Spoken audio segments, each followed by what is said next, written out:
for you are a great God and greatly to be praised. We pause to bless your name, for you are our deliverer, you are our healer, you are our Savior. All glory and honor is due unto thy name. Bless this assembly, bless each person assembled for the great cause of the progress of this city.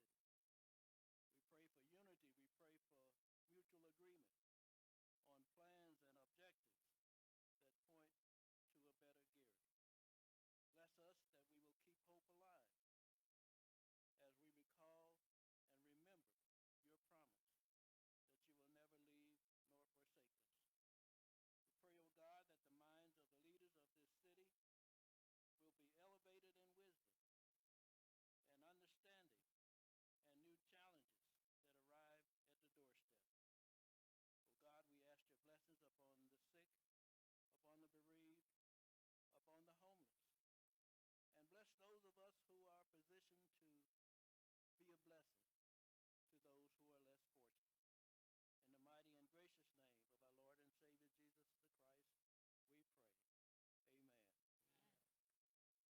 Councilwoman Caldwell. Here. Councilman Proto. Councilwoman Rogers. Councilman Smith. Here. Councilwoman Sparks Wayne. Here. Councilwoman Wyatt. Present. And President Bowie. Mr. President, there are 7 present. President, I move that the minutes from the previous meeting be adopted.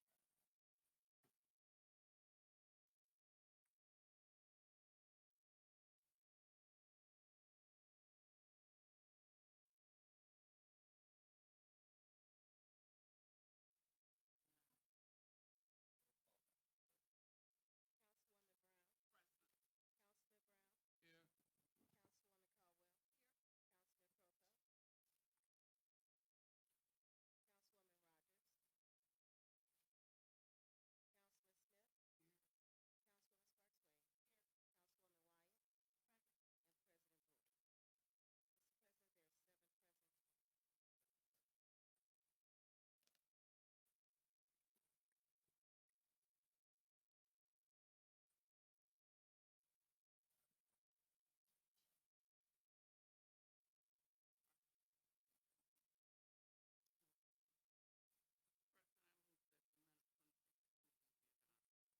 beginning January 1st, 2020 and ending December 31st, 2020. Sponsored by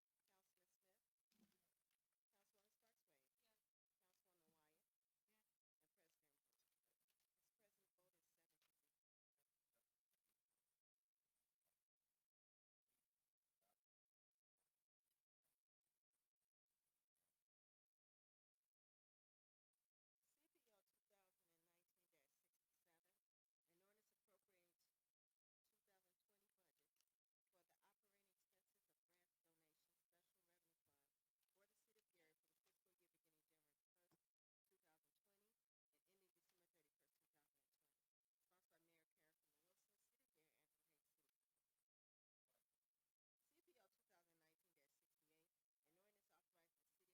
current tax revenue year 2019 collecting year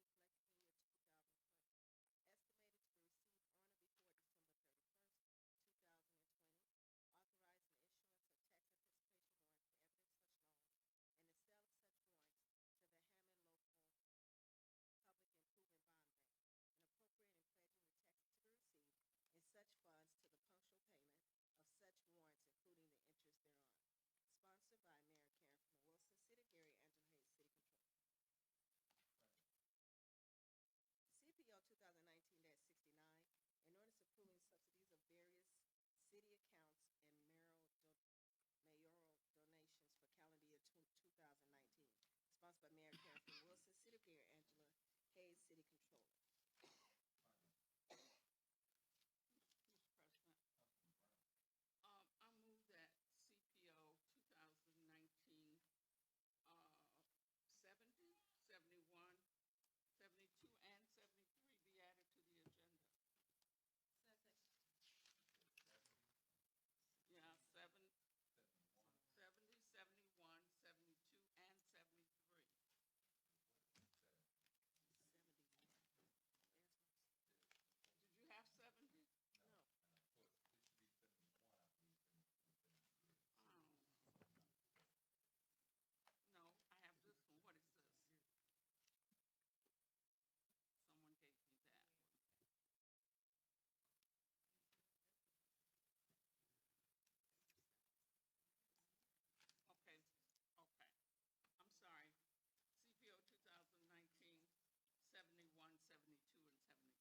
approving the amended and restated local agreement between the City of Gary and Majestic Star Casino LLC and Majestic Star Casino 2 LLC, sponsored by Mayor Karen Finn Wilson, City of Gary, Angela Hayes, City Controller. CPO 2019-72, an ordinance authorizing the City of Gary to make temporary loans to meet current running expenses for the use of the general fund, park fund of the issuer in anticipation of and not in excess of current taxes levied in the year 2019, collected in the year 2020. Authorizing the issuance of temporary loan tax anticipation warrants to evidence such loans and the sale of such warrants to the Indiana Bond Bank, and appropriating and pledging the tax to be received in such funds to the punctual payment of such warrants, including the interest thereon, sponsored by Mayor Karen Finn Wilson, City of Gary, Angela Hayes, City Controller. CPO 2019-73, an ordinance prohibiting portable basketball hoops on city streets, sponsored by Councilwoman Levita Sparks Wade. Mr. President, as assignment of pending ordinances and resolutions. Mr. President, Finance Committee has before it CPO 2019-67. For the record, I approve this ordinance for reporting out to the council. Councilwoman Caldwell. Yes. And Councilman Smith. Yes. Mr. President, a majority of the Finance Committee has approved CPO 2019-67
Mr. William Godwin resigned, and upon his resignation, he recommended, and I certainly supported wholeheartedly the appointment of David Gearman. I sent the council an email around 9 today. I actually thought I sent it at midnight last night, but that's the problem with working late. But Mr. Gearman is a logistics person, actually a manager with Federal Express, and has significant expertise. He's a resident of Gary who lives on Oak Avenue, has been active in the community, a fairly new resident, I might add, and but has been very instrumental and knows a lot about logistics. And of course, you are all familiar with the study that talks about the Buffington Harbor area as an intermodal hub. So I would simply ask for a motion that that you accept my recommendation of David Gearman to the Port Authority. Mr. President, I move that Mr. David Gearman Gearman. be appointed to the board.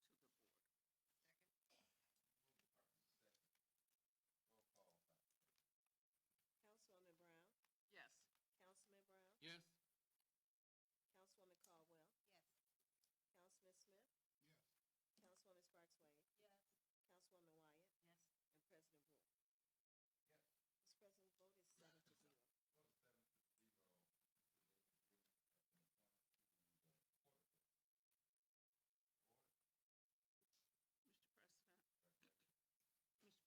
7-0. Mr. President, the city has received the following donation, and so I need to make a motion that we accept this donation. We received $100 from the National Sorority of Phi Delta Kappa Incorporated to be used to purchase general operating supplies, I assume, at the Rainbow Shelter. So that is my motion. Councilwoman Brown, Yes. Councilman Brown, Yes. Councilwoman Caldwell, Yes. Councilman Smith, Yes. Councilwoman Sparks Wade, Yes. Councilwoman Wyatt, Yes. and President Bowie. Yes. Mr. President, vote is 7-0. Vote 7-0 for the donation of the gifts outlined by Councilwoman Brown.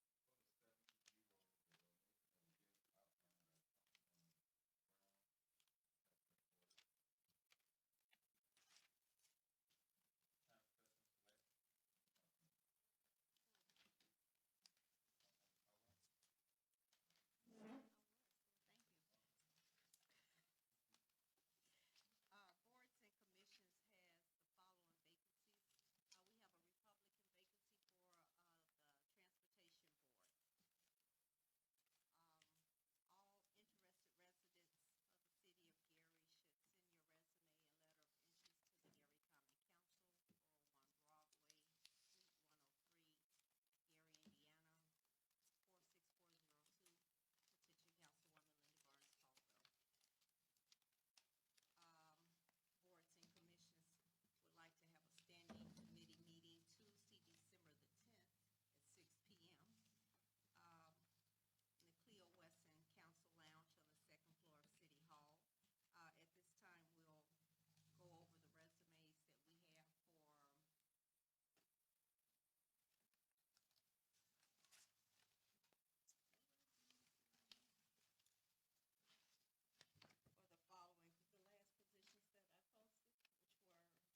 it's something to be commended, and if you can come to their, um, to the Art, Culture, and History Committee, we'd love to have you.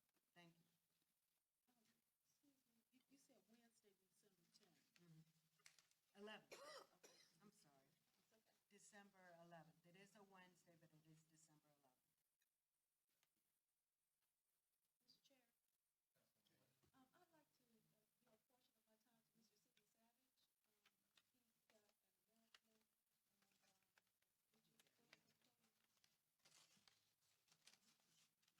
He's got an announcement, and would you go ahead, please? Good evening, council. It's been about 5.5 months since the first time I've addressed this governing body in regards to what we were planning um, for a father and daughter ball. And I am here today excited to tell you that it is happening this Saturday at the Genesis Convention Center, and it is going to be hosted by Ricky Smiley. We're excited for this for many reasons. Because we know we want to shine a positive spotlight on the importance and beauty of father-daughter relationships. And I feel like especially in our community, the outstanding support of the community is just breathtaking. Just to name a few of the sponsors, we have Mr. Cedric Parker that owns hair beer, hair cream, Auburn Butters, and then we have Oak Knoll Renaissance Apartments and Willows on Clark Road that are sponsors. We have Lakeshore Dunes, formerly known as Lakeshore Dunes Apartments, but now it's called Miller Beach Apartments, a major sponsor.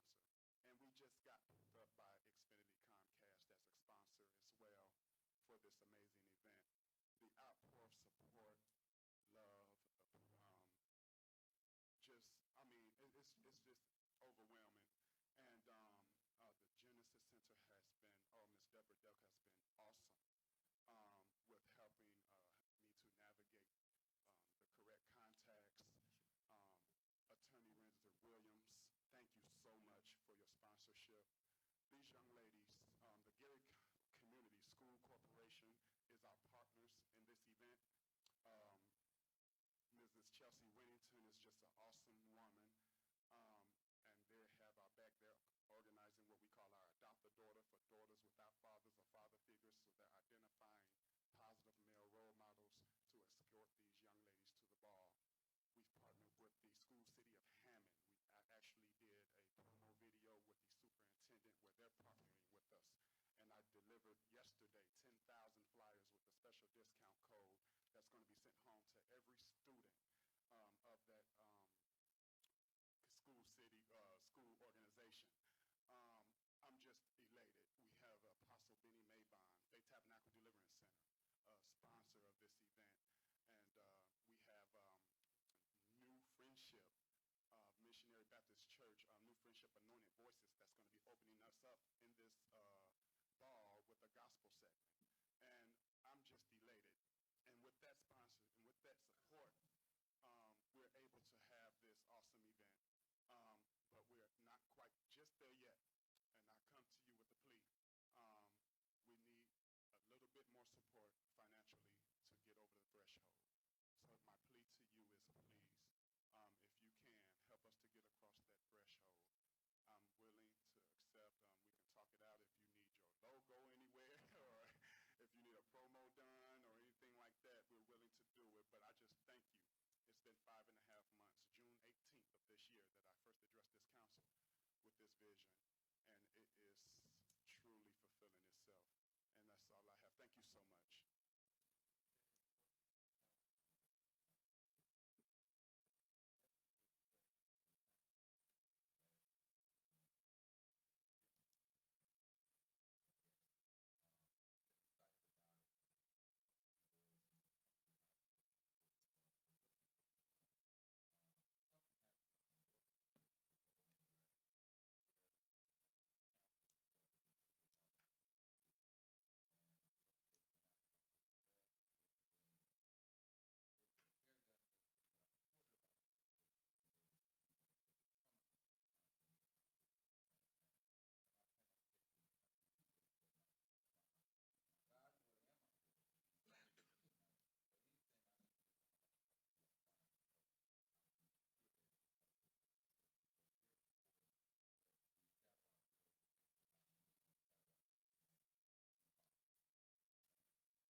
40th Avenue East.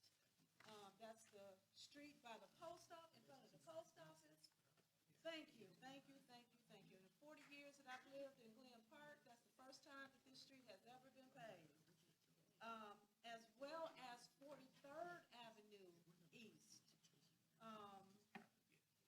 And we also got the light working on Ridge Road and Georgia Street. It's been out for 5 years.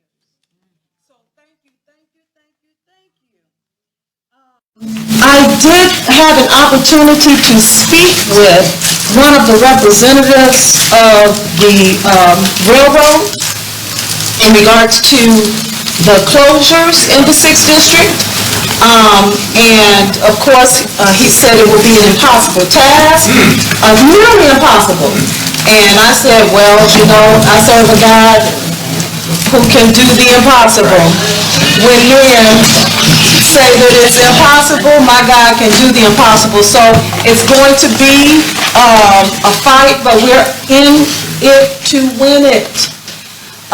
And so he did give me another contact, so we're going up the chain of command, and we will continue with this fight. And lastly, our final 6th District meeting for 2019 is going to be held on Thursday, December 12th at 5:00 p.m. at the Blind Social Center, 4955 Broadway. And the topic of discussion will be the closure of the railroad crossings within the 6th District and anything else you want to talk about, because our special guest will be our 6th District Councilman-elect, Mr. Dwight Williams, as well as Clotilde LeBroy or someone from the Board of Public Works and Safety. Thank you, Mr. President.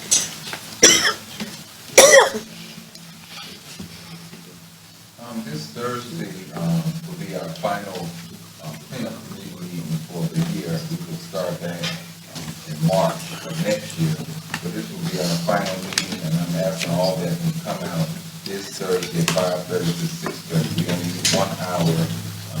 Which is basically our wrap-up session here, and discuss plans for 2024.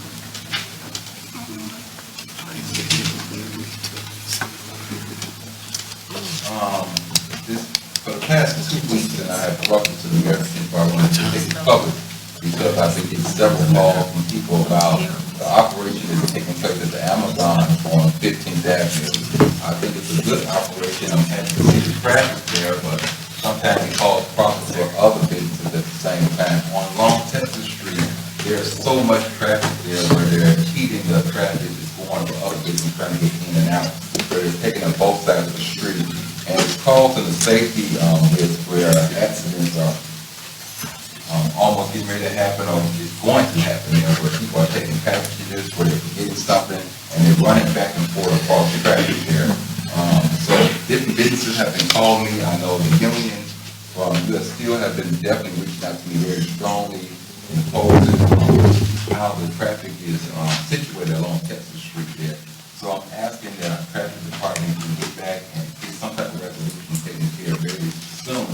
You know, with the Christmas holiday, Amazon has really wrapped up business very heavy in that area there. You go by there any time during the day, you see a lot of traffic going in and out. And they have also expressed interest that they have some properties that they will allow Amazon to use for additional parking too if they should need it. But definitely drove along that with the traffic that needs to go up and down the street, where it has almost impeded to one lane traffic there with both cars parking. If there's nothing else, we'll move right into the third and final. CPO 2019-64, an ordinance established a new fund and department for Lake County Fetal Infant Mortality Review Grant, sponsored by Mayor Karen Freeman Wilson, City of Gary, Angela Hayes, City Controller Reese Radney, Northwest Healthy Start. Mr. President, I move for passage of CPO 2019-64 on third and final reading. I talked to someone from the Health Department, and they assured me that they would be here today to talk about this. Second. Reese Ross. Okay. It's been moved and properly second. Overview at this time, representative from the health department. Reese Ross. So that would be Yes. from Northwest Indiana Health Okay. Department Cooperative.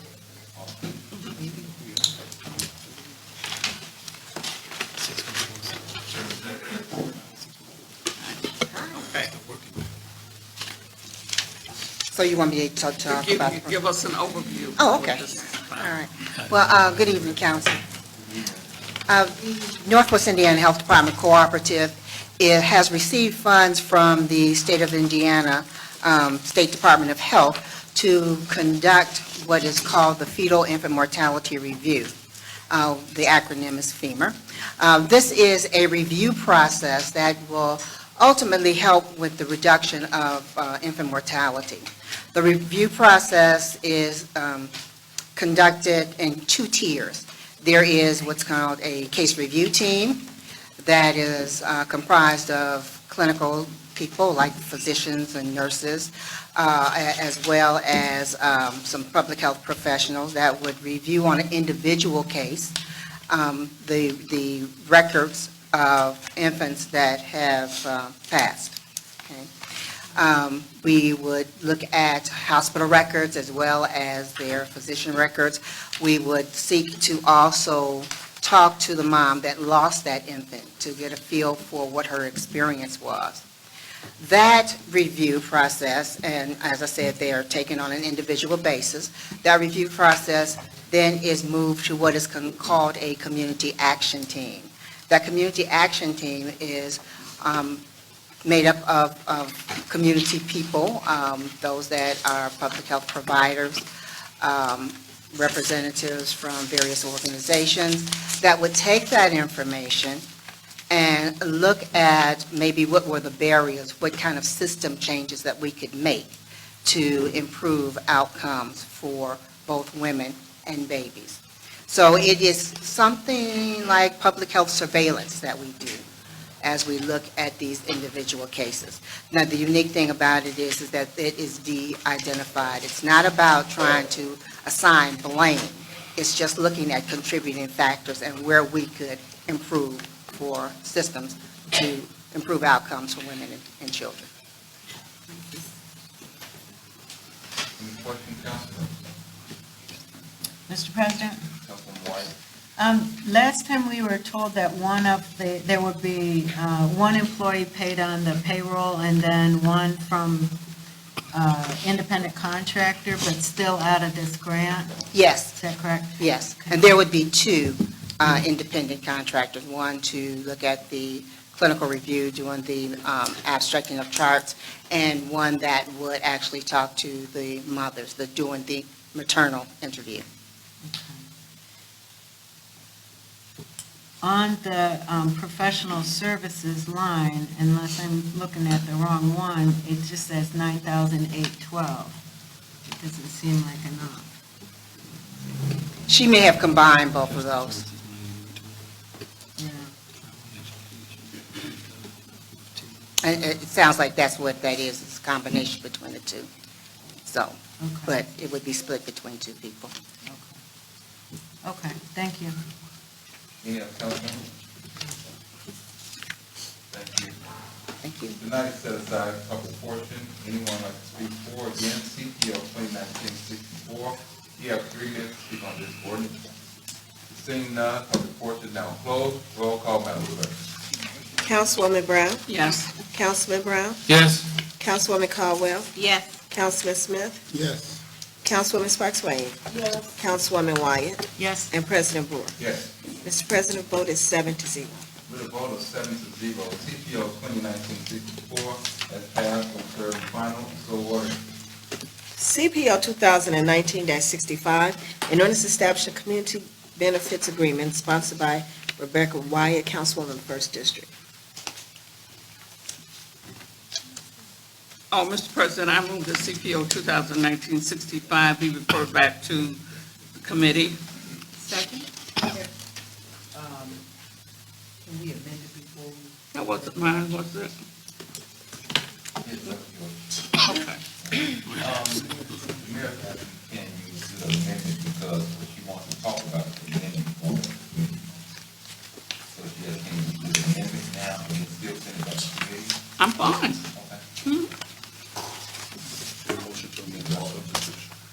So, Mr. President, I move the CPO 2019-65 be amended by substitution. Second. Moved properly second. Roll call, Madam Clerk.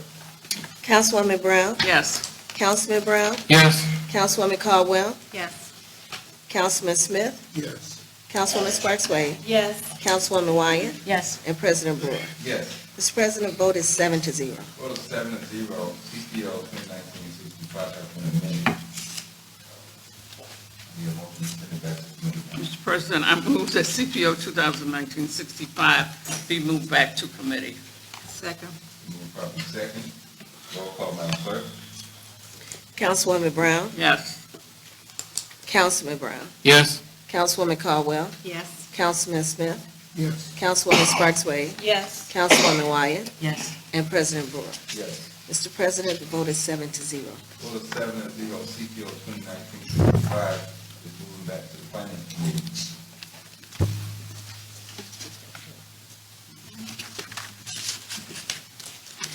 CPR 2019-09, a resolution by the Gary County Council in regards to the Gary Community School Corporation, sponsored by Levita Sparks Wade, Councilwoman of the 6th District, Gary County Council.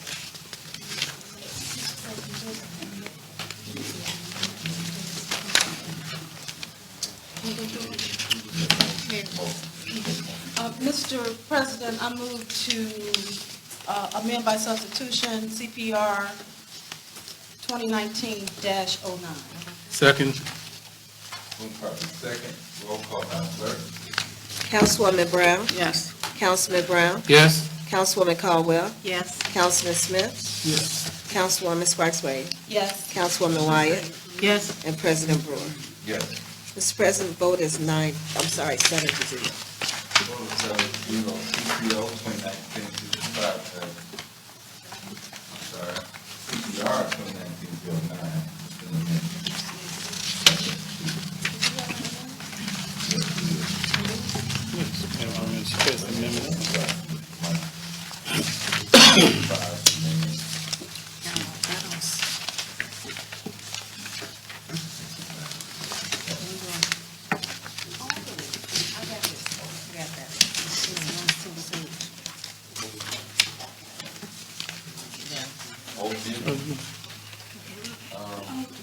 Attorney Coleman and Mr. Coleman?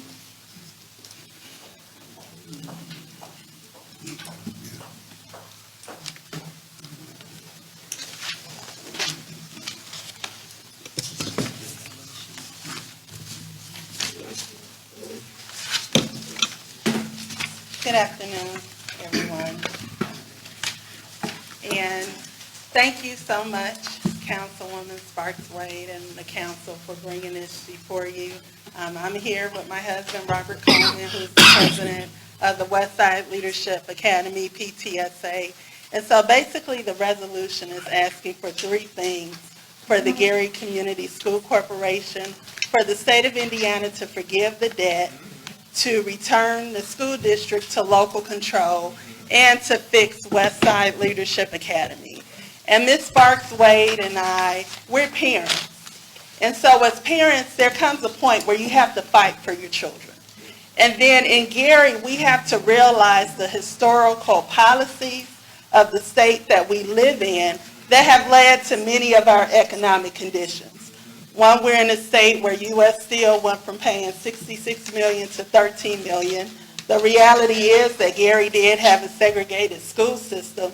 So when segregation was repealed in the state of Indiana, we went from 20 schools to 40, with about 18 of those schools being all Caucasian Americans.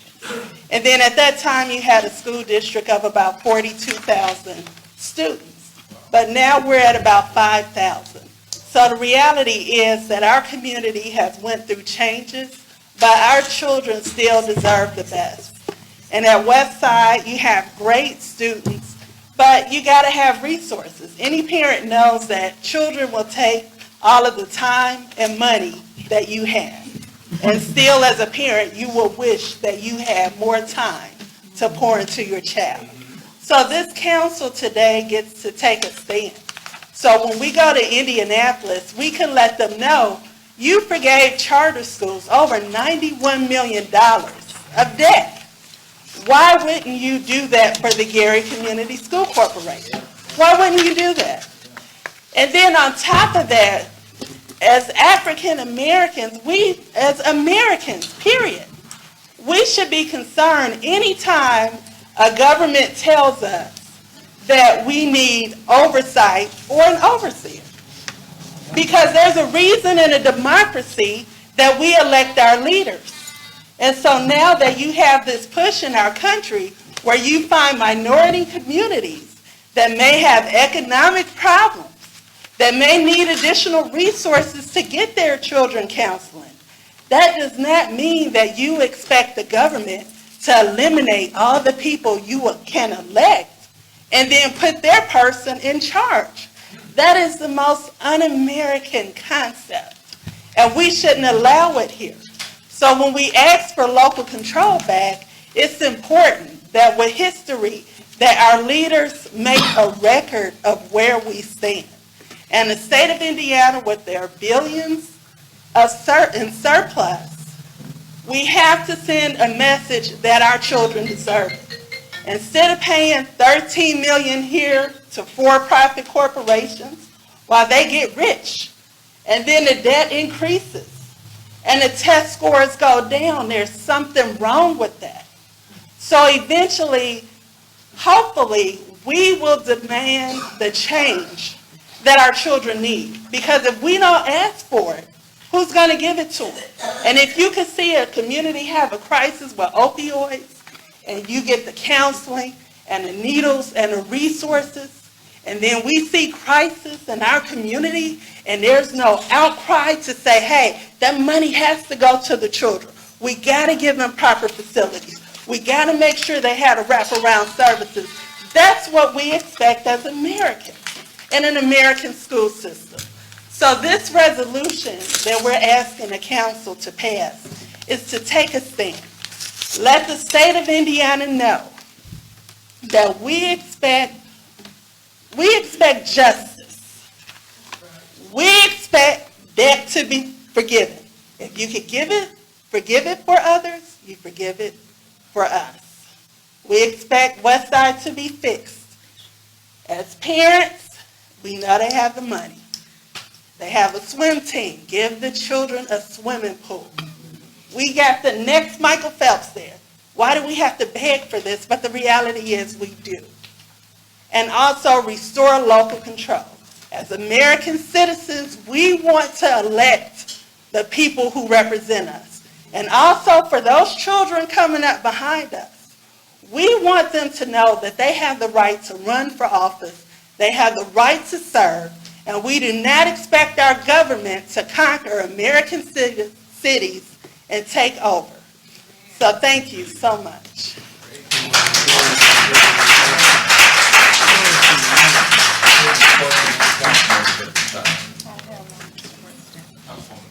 I'm looking at your number 3. You said West Side.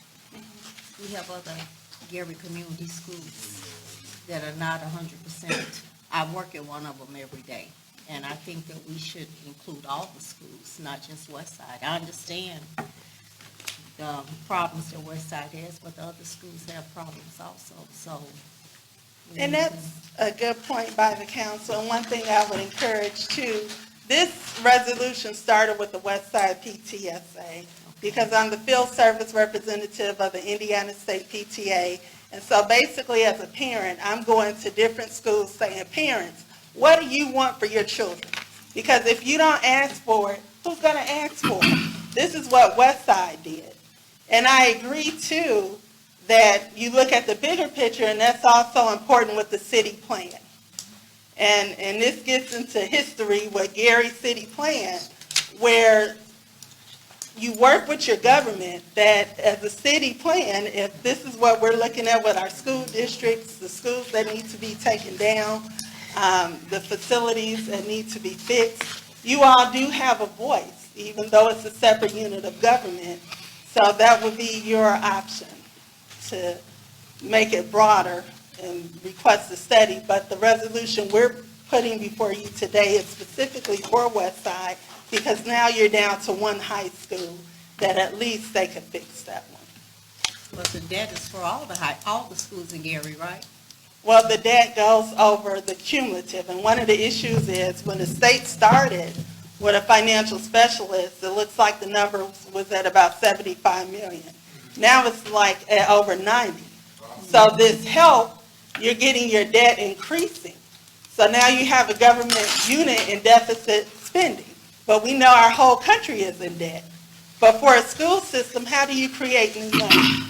Especially when in Gary you have a proliferation of different charter schools and different other entities where your numbers don't remain stable. So that's where the debt forgiveness is important. Mr. President, Councilman Smith. so who's going to take this message downstate? We will, as a parent. And we, we've already had, because we went to the State Board of Education. We've talked before them. They're setting up meetings here in Gary. We filed objections. So we do know that a lot of this fight is in Indianapolis, and there's a lot of parents who have been getting on I-65 to go to those meetings to say, we want justice. And as one parent said, if we don't have peace, you don't have peace. If our kids need something, we're not going away, because they had the money. Thank you, Mr. Chairman. Thank you. I certainly applaud what you guys are doing. I think it's awesome. What's Plan B if we're fortunate enough to convince the state to deal with the $91 million and make some of the changes for the West Side Academy? But we then start going to like phase 2 into the middle schools and then the elementary schools. I mean, what's our next plan? Well, hopefully the start is to get the state to start putting the resources directly into the schools and the facilities and looking at the future versus all these for-profit contracts. Because if we could change that whole paradigm, that we say we need help, we need financial resources, and instead of the state saying, okay, let's put this money in forgiving the debt, let's help them fix these buildings, they're giving it to for-profit corporations. So somehow, once you change that whole paradigm, then it gives us an opportunity to say, hey, let's get this budget stable. And as leaders in our community, I know you all are well aware of the unique circumstances that Gary faces when we're trying to balance these government budgets. So there comes a point, if your numbers don't add up, that you don't have an extra 100,000 people buying properties. Eventually, something has to be done to stabilize that budget where you're not constantly in deficit spending, where you got to get loan after loan to survive. So hopefully there's been petitions filed regarding the budget, and hopefully as a community, we can have these honest conversations with Indianapolis that we don't need takeover. We got great kids. This is a great community. We just need resources. And so that's where we have to come together, look at the numbers, build a plan, return it to local control so we can talk to our leaders in Gary and not have to get on I-65 once a month to talk to them. And at some of the meetings, they don't have a public portion. So you go to DUAP, they don't have to hear you.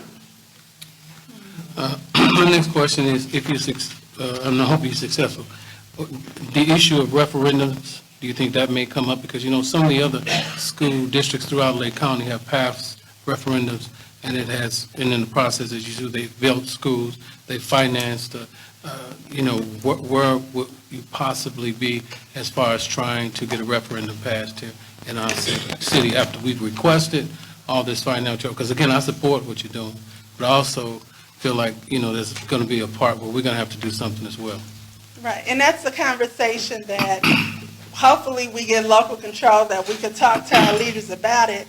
But then, too, once again, looking at America, if you have a community where your median income is $15,000, and then you have a community where the median income is $60,000, $70,000, and then you recognize which communities are passing a referendum, there comes a point where we need some equity and we need fairness, because the reality here, 60% of our children are in poverty, that our median income isn't there.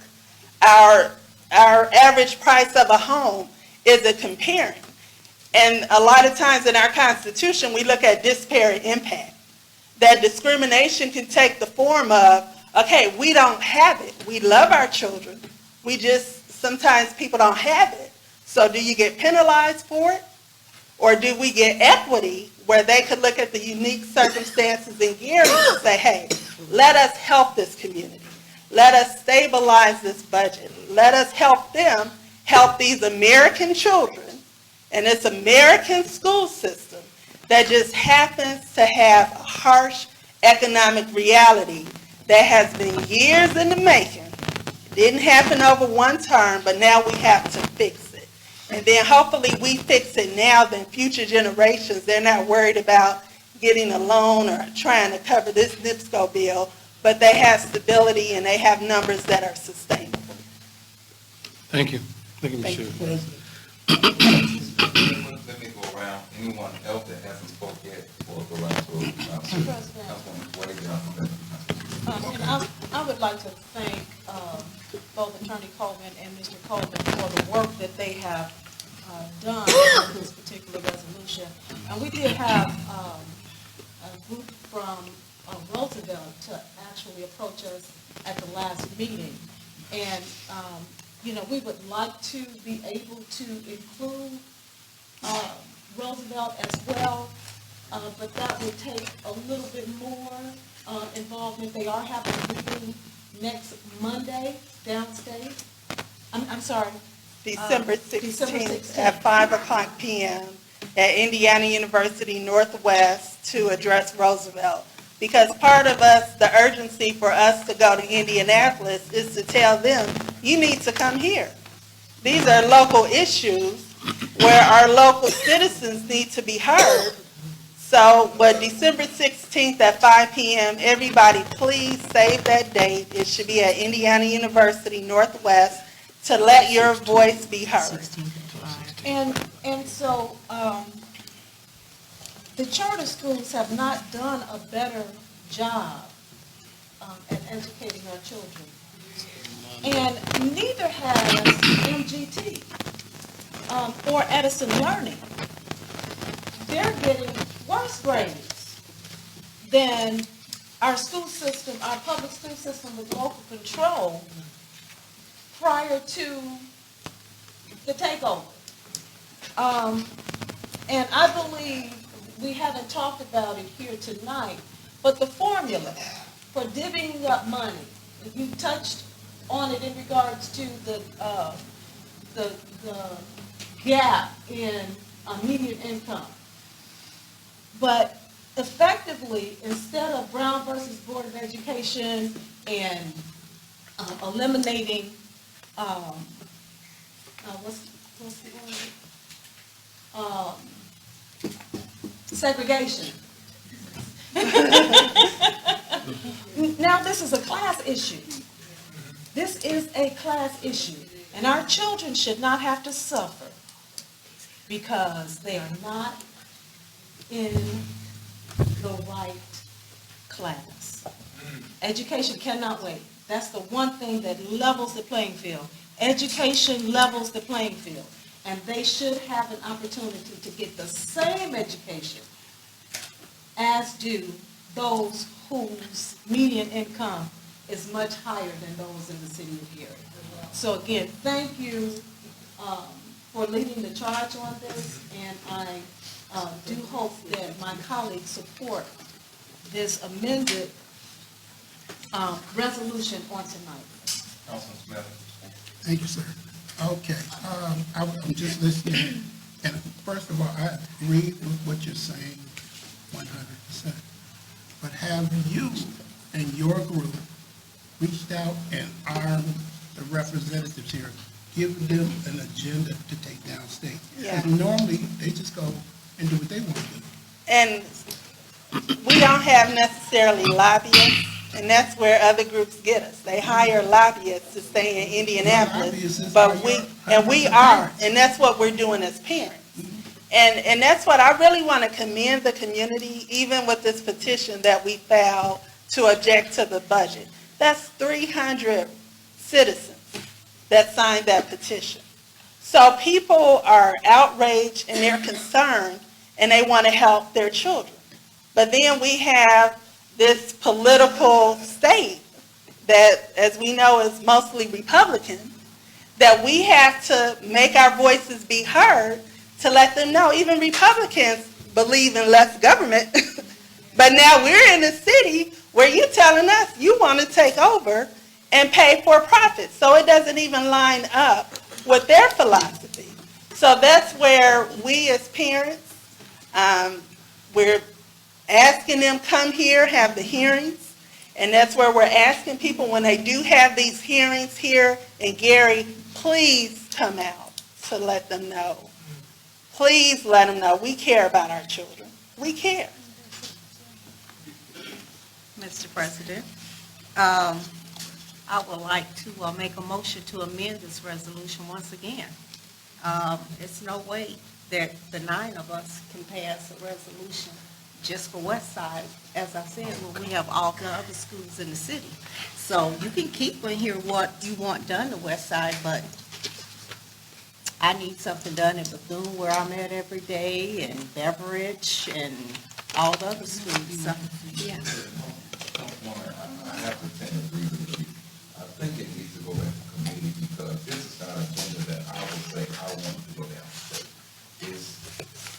It's not spelling out what the real problem is. We talk about the charter schools, but it should say inside the resolution the disparity of what's going on with the charter schools, as far as the grades and the debt that was forgiven in there. All that should be spelled out in this resolution.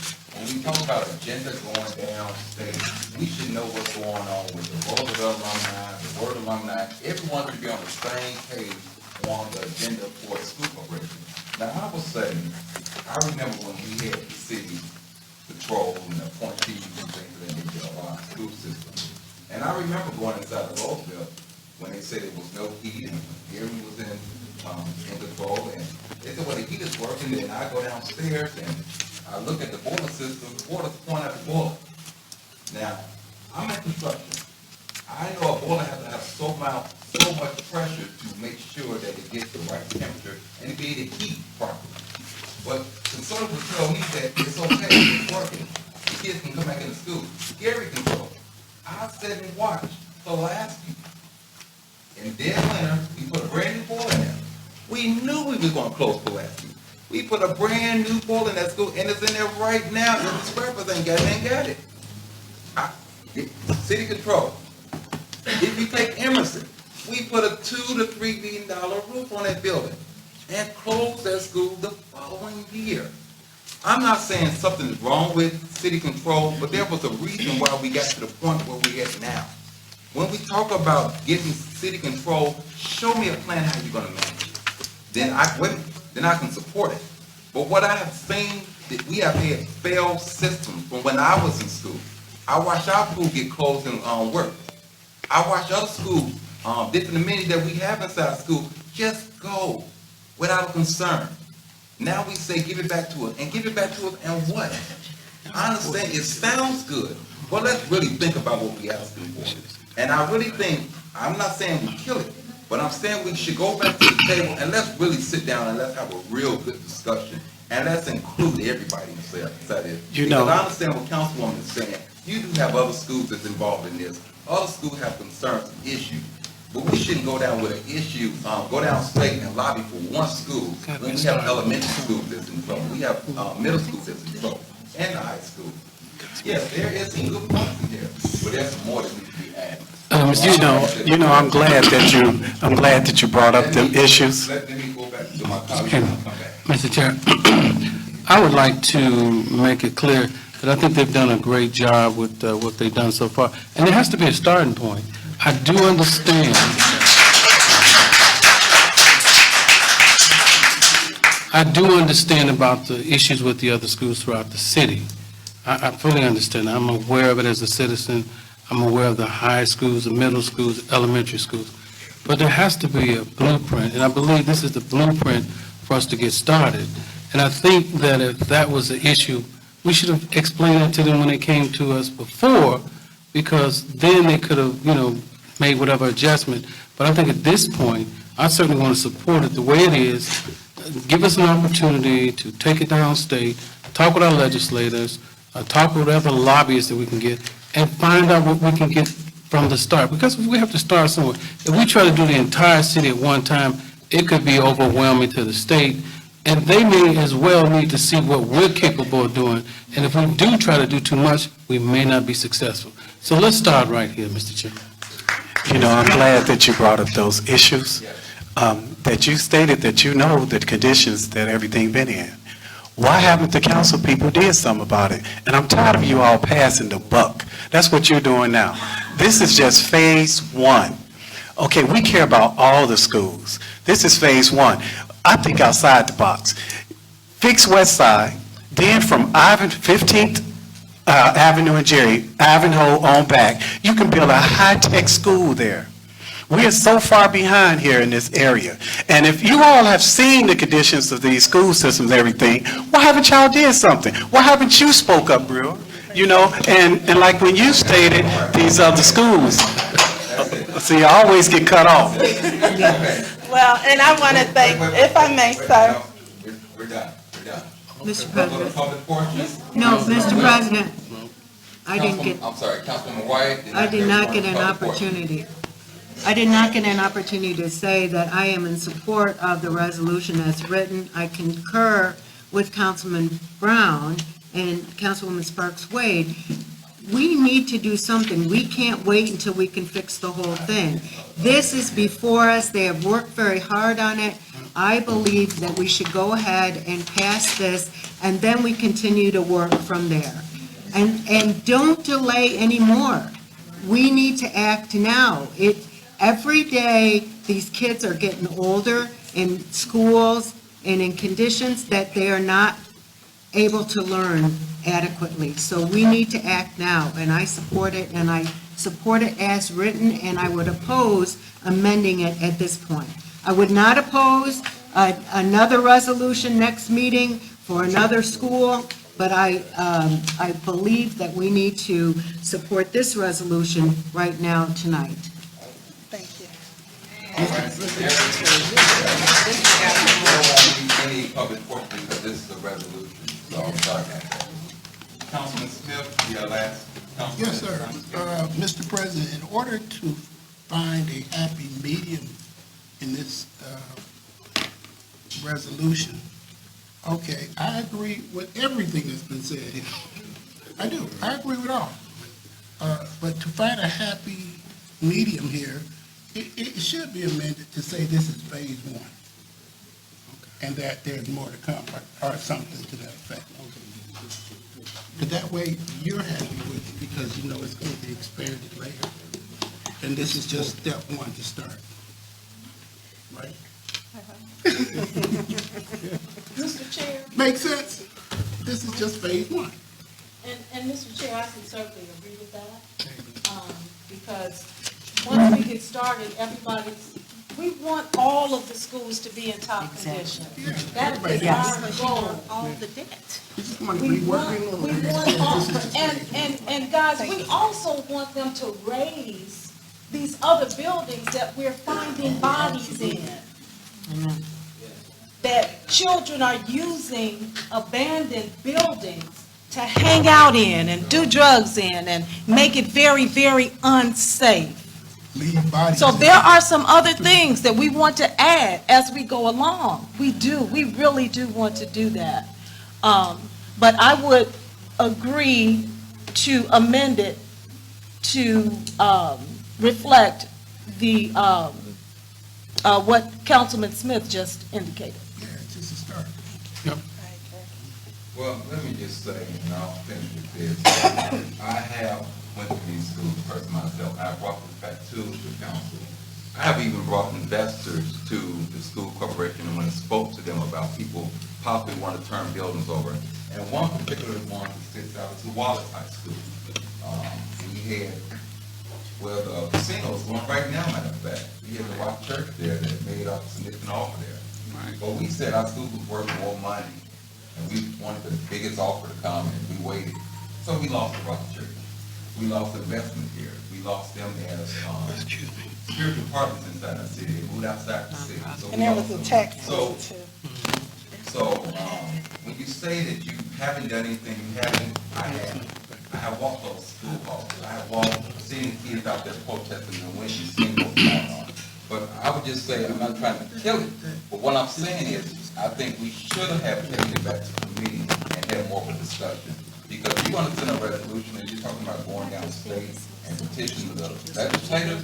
If you've ever been down there and talked to the legislature, you're gonna need a little bit more than just what you're passing here to make it strong. That's what we're gonna do now. But we can go with recommendation and we can do a roll call and see how it goes. I had a motion on the floor for amendment Okay. And your amendment was? to include all the schools. Is there a second on that amendment? Wait a minute. He has a motion on the floor to include all the schools inside this resolution. How do we want to, There's no second how do we yet. want to say that? She want them all at one time. You can keep what you want done the west side, but like I said, I would love for all the schools to be included. You want all the debt removed, right? Yeah, we're talking about that, but I'm saying in regards to repairs, we don't know specifically what other repairs need to be made at the other schools. We're making the assumption that those basic repairs are being made. But what specifically, I don't know what all the schools require. You know, last year the middle school was so small that they had trailers brought in. The locker rooms were a horrible mess and everything. I don't know if they've upgraded them and taken care of them or not. It's just repairs. Mr. President, there is actually an assessment of all of the repairs that need to be done with all schools. So you could reference this to say, start with West Side and reference that assessment and make repairs in accordance with the assessment that has been done with all the schools. I think council that Attorney Coleman is familiar with that assessment. so can we change that motion to, can you say that again? Or can we just so move? I'd like to know what we're voting on. Yes. A motion that the assessment list that the schools have, that we start working on it? Yes. I second. Yes, Mr. ma'am. President, it's not that the council has not ever done anything to try and assist. I can recall when we had the meeting at the Chuck Hughes office. Yes. And we agreed, as council people, we agreed to give so much money to do repairs at the schools. I don't know whatever happened to it. Nobody ever got back to me. I don't think anybody ever got back to us. So it's not as though we have not attempted to do anything, because we've tried. We even You worked know. diligently on that referendum We did, that you yeah. passed twice. So it's, well, okay. I brought a pallet of ceiling tiles to take to the west side one year, and they wanted to put the tiles up with what the roof is. You cannot put up ceiling tiles if you have a roof leak. Right. I'm just telling you how things work. When I made that statement, you all might have did something, but nothing physical. Wait. Your time is up. This is council is talking at this time.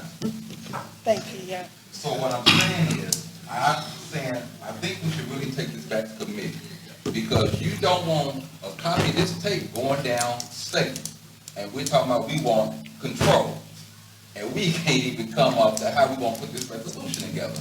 Well, we're not school board members, I understand that. You know, We're so- city council. Say that again. Say that again. They can hear that. So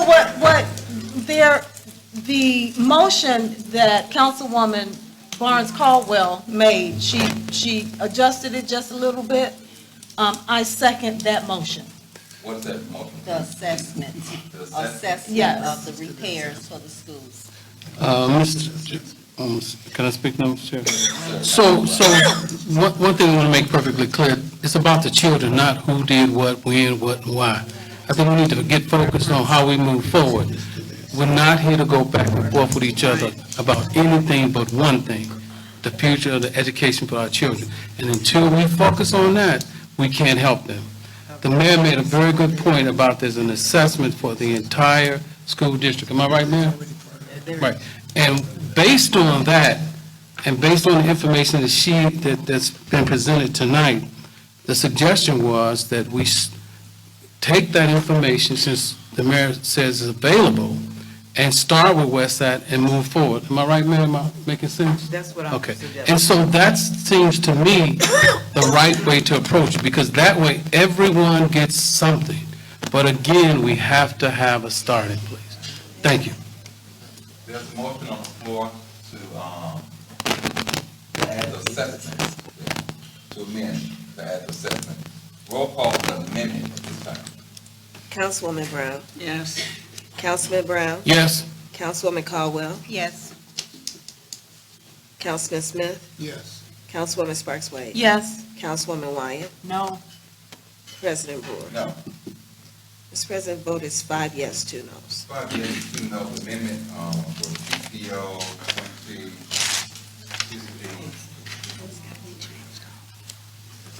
2019-09 has been amended.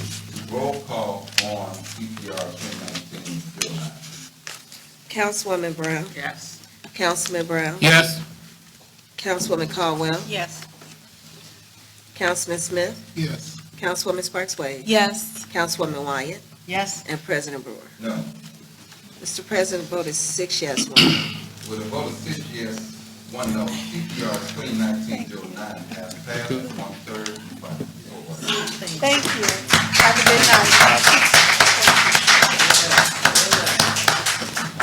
CPR 2019-10, a resolution of the Common Council of the City of Gary, Indiana, approving the 2019 City Comprehensive Plan, sponsored by the Department of Redevelopment.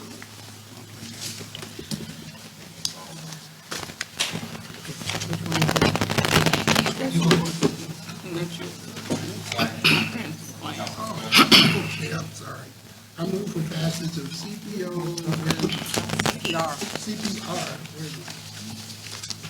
2019-10.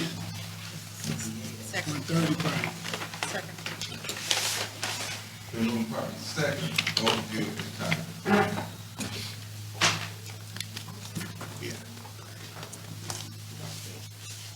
Mr. President, members of the council, this is the culmination of about a year and a half of work that was done. It was done under the auspices of the Redevelopment Commission. And one of the things that was unique about the development of this comprehensive plan is that there was a committee of citizens who actually led the work. And so in parks, in a variety of areas, they had committees that were led by citizens that met regularly and talked about what they wanted to see in neighborhoods, what they wanted to see in certain areas of the city, and how it should look. A lot of those meetings were held in the actual districts. Some of them were held here. Some of them were held at City Hall. There were actual boards that were published, and this entire plan is actually on the city's website under the Redevelopment Commission. Part and parcel of this development of the comprehensive plan is also the reworking or the amendment of our zoning ordinances. And, you know, sometimes you get into what comes first, the chicken or the egg, but what the redevelopment director explained and has chosen to do in this instance is to move forward with the comprehensive plan and then to move forward with the amendment of the zoning ordinances. And so this has been favorably looked upon by the Planning Commission.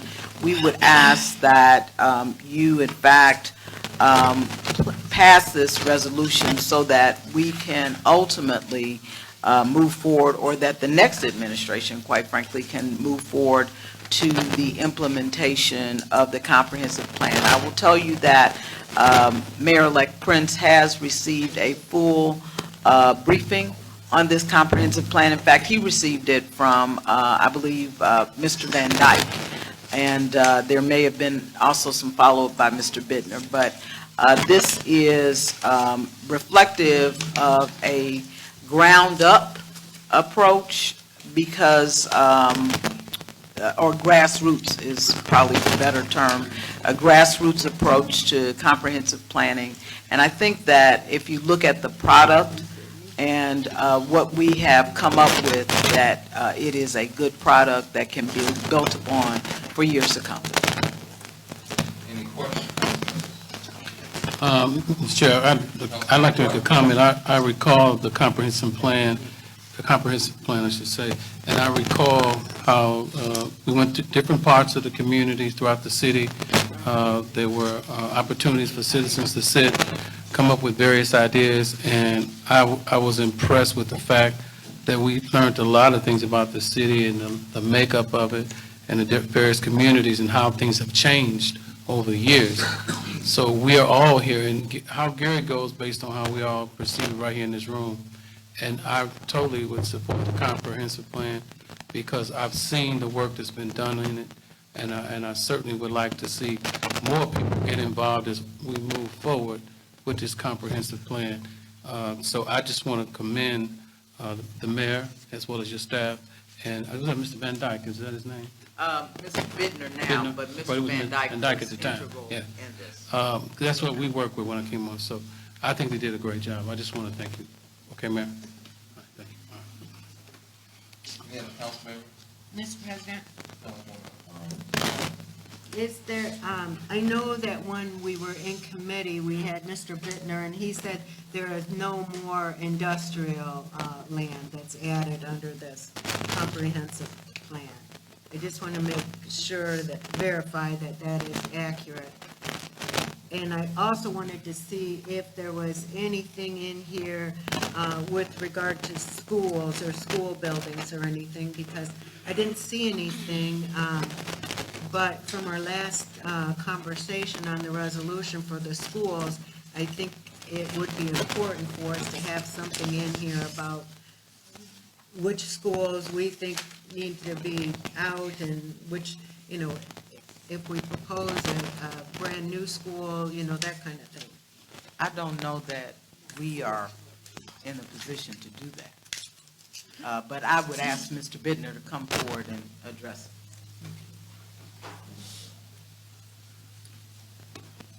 it. I think the comprehensive plan by its very nature is something that the city controls.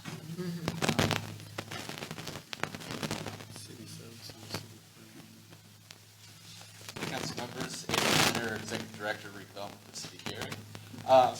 To answer the Councilwoman's question, the comprehensive plan doesn't go into specificity as far as the exact land use configuration of the city as far as contracting or expanding industrial, residential areas.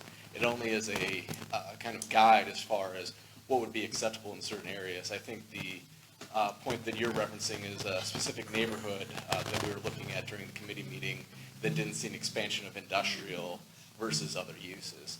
As far as specific requirements or plans for the schools, that would be a sub-area plan, what I would consider for the city to do, because that would be in direct coordination with the school city itself, because they are their own separate unit of government. There is a section on the schools as far as generally speaking. However, since the city does not have ownership and control of those schools, it would not be under our purview to do so. But certainly something that we could accomplish in joint venture with the school city themselves. Okay. Just one more question, Mr. President. It is an excellent compilation of the data.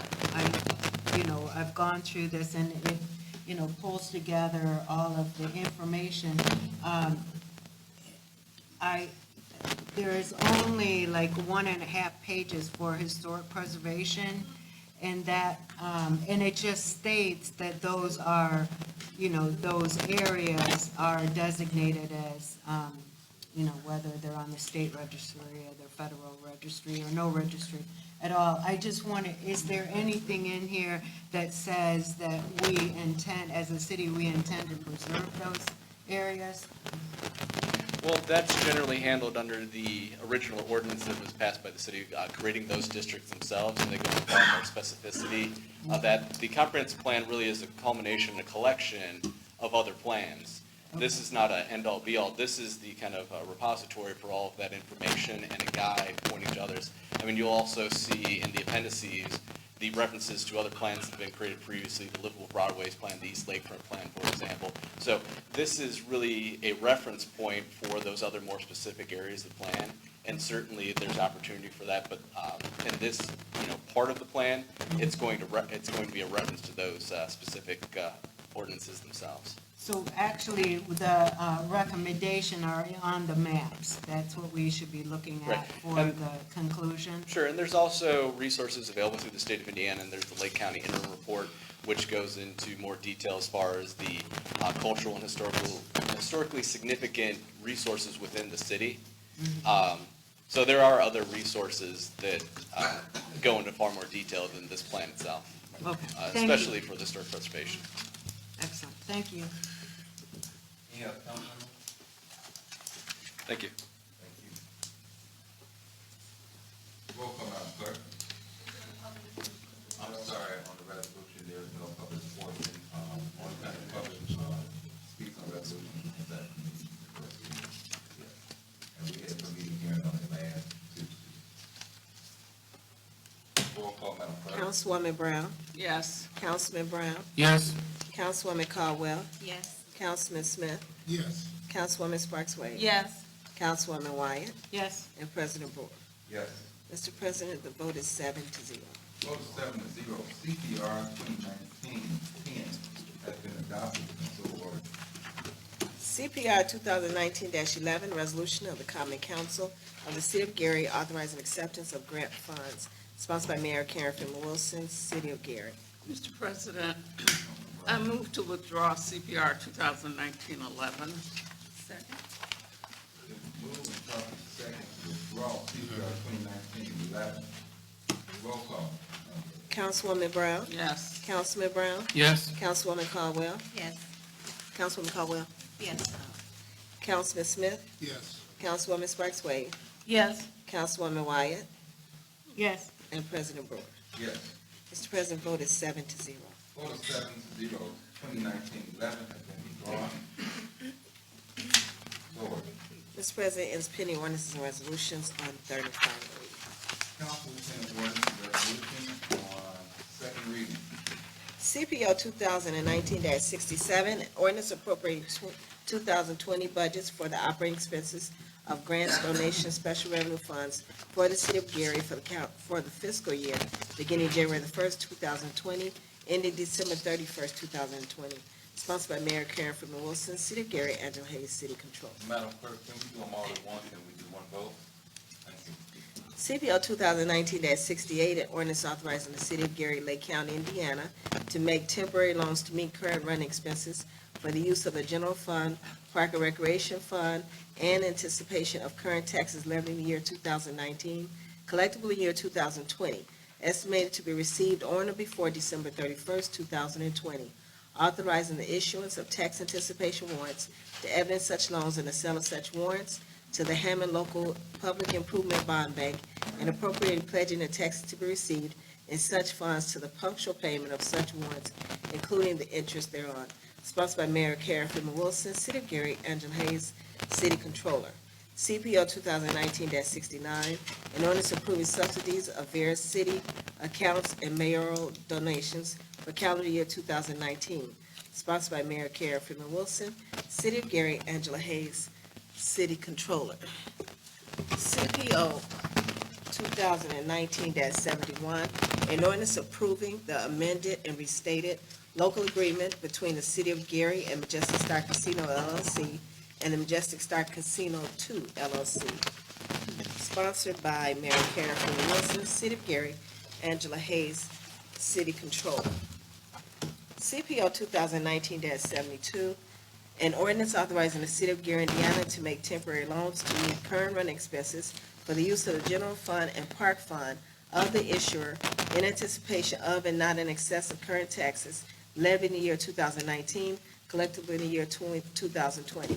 Authorizing the issuance of temporary loan tax anticipation warrants to evidence such loans and the sale of such warrants to the Indiana Bond Bank and appropriating and pledging the taxes to be received in such funds to the punctual payment of such warrants, including the interest thereon. Sponsored by Mayor Karen from Wilson, City of Gary, Angela Hayes, City Controller.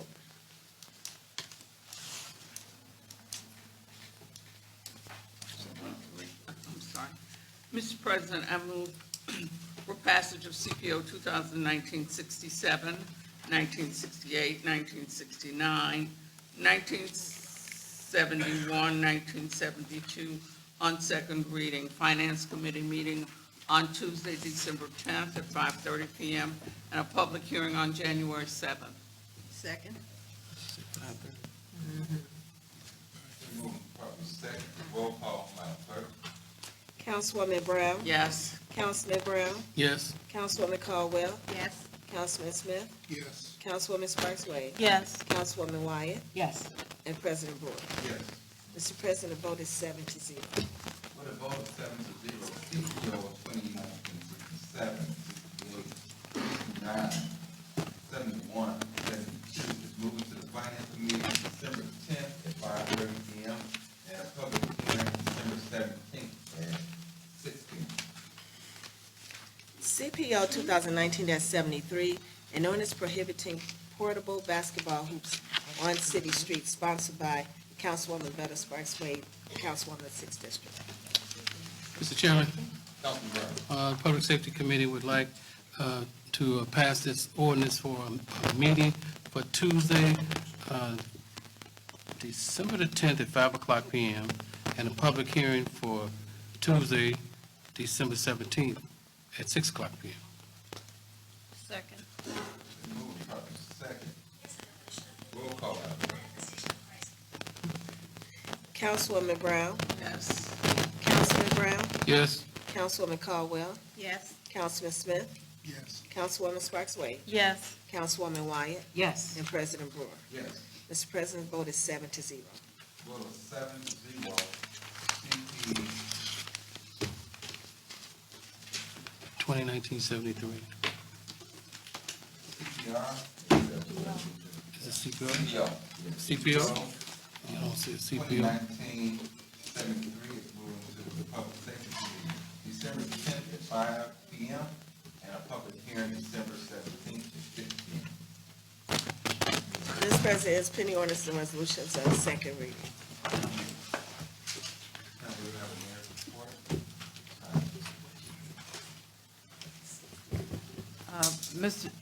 Mr. Chairman and members of the council, I want to first express my heartfelt condolences to the family of Pastor R.T. Mitchell, who made his transition yesterday, certainly to his wife and his daughters.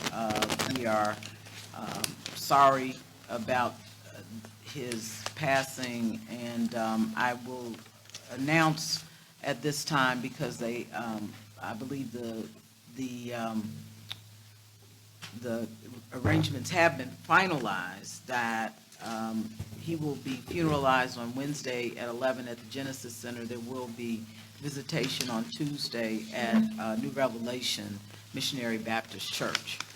I also want to offer my condolences to the families of Reuben Roy, Thomas Jordan, and Romeo Rendina, all former police officers, retired police officers with the city of Gary, and we're certainly sorry to announce their passing, and very grateful for their service. They were active members, certainly Officer Jordan and Roy were active members of the retired police and firefighters Association, so I want to give condolences to their families.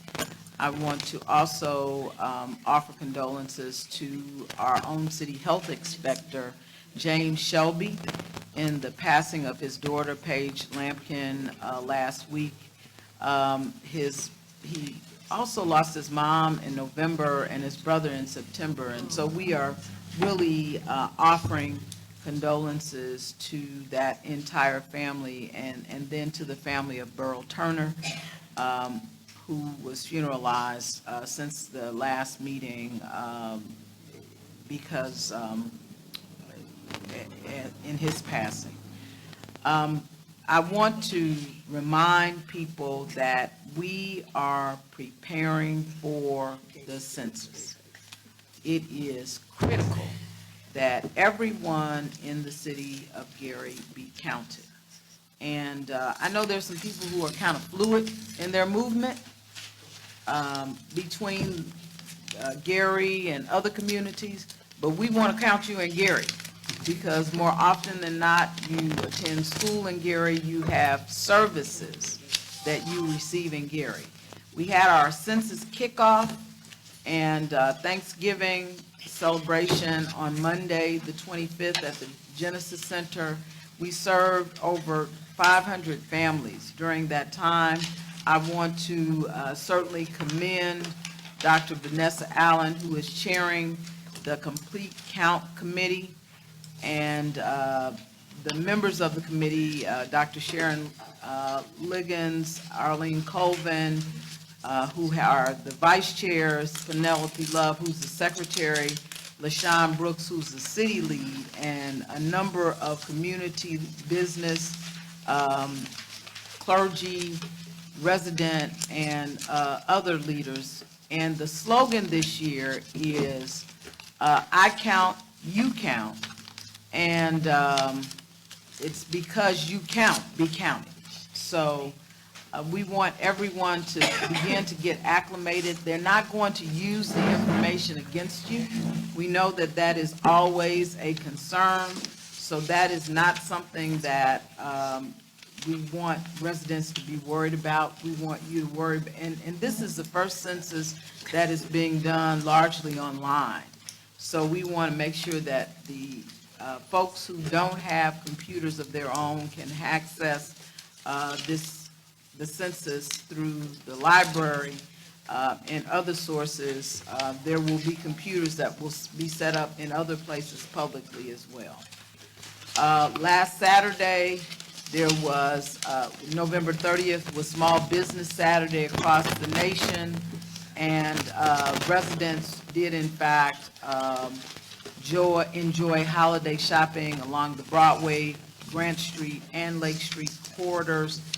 We know that while the work on Lake Street is not 100% complete, it is substantially done, and it is certainly travelable. I will tell you that the last coat of blacktop was not laid intentionally because we want to get another season out of it, so it will be done in the spring. But we would encourage you to patronize local businesses as you prepare for the season that is up on us. I also want to, earlier I neglected to offer condolences to the family of Pastor Clay Evans. While Clay Evans is an Illinois pastor, he is a member of the Evans family over here from Clark Road Missionary Baptist Church. I also want you to know that there is a hiring for the holidays career fair that is going to be presented at the Excel Center. It's being done in partnership with Gary Workforce Development and the Goodwill Career Center. That is going to be Thursday, December 5th from 1 to 3. It is a free event and open to the public. Residents will also be able to apply for UPS and census jobs. And we know this tends to be a very busy season for UPS and for Amazon. I did want to mention, Mr. Chairman, that both our city engineer and Clotilde LeBroy were out at the Amazon site along with Evelyn Lowe, trying to determine the best way to address the issue that you raised, because it is an area of concern. I want to invite folks to a December 20th open house at City Hall. We will have an opportunity to look at the one-stop shop, the green roof, which is done, and the Hudson Campbell renovations. There will be a U.S. Steel giveaway also on December 20th at the Genesis Center. The doors open at 7 a.m. The giveaway is from 8 to 1. And I also know from 10 to 12 at the Railcat Stadium, there is a veterans event that is sponsored by by Mr. Farmer, but it's going to be held at the Railcat Stadium. I want to give to the council, when we first had the council's resolution of the sale leaseback, which seems like eons ago, there was a provision that talks about how the money that will be used. At that time, it was contemplated that there would be a lot of time and that there would be early opportunity. However, because the closing was delayed so long, I have a detailed distribution to pass out to the council at this time that itemizes how that money has been spent. And what I will tell you is that because a lion's share of that money is being used to pay off TAWs, there is not the question mark or I guess the concern that was initially raised. But you'll be able to see what I mean by that.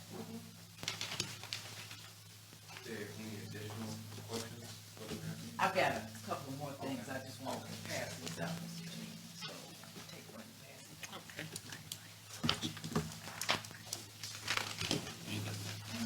it. I did want to also indicate that because of the sale leaseback, there will be an opportunity to make equipment purchases for general services, police, and parks from the general fund. And there will also be additional public infrastructure maintenance, specifically paving, striping, and crack sealing. We have actually finished just about the season, but there were a number of streets, Councilwoman Sparks Wade mentioned 43rd and 40th Avenue, that were added. We are also adding a portion of the alley behind Air Filter,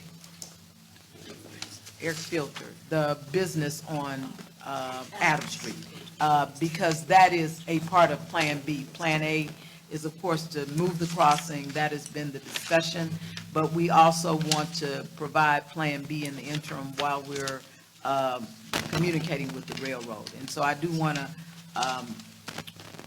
indicate that we did, in fact, request that the change be made from Washington to Adams, or from Adams to Washington. The initial response was a no, but we are also pursuing that as well, Councilwoman Sparks Wade. So I want to make you aware of that. There is also, I want to go back to building maintenance and capital improvements at both 900 Madison and the park pavilions. I know that the council had some issues about a number of the park pavilions. I would also say at 900 Madison, it's an OSHA compliance issue.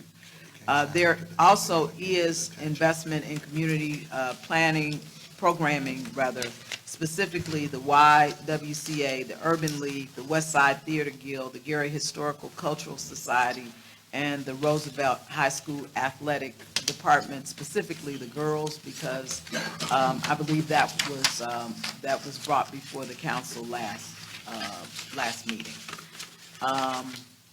That completes my report, and I'll certainly entertain any questions or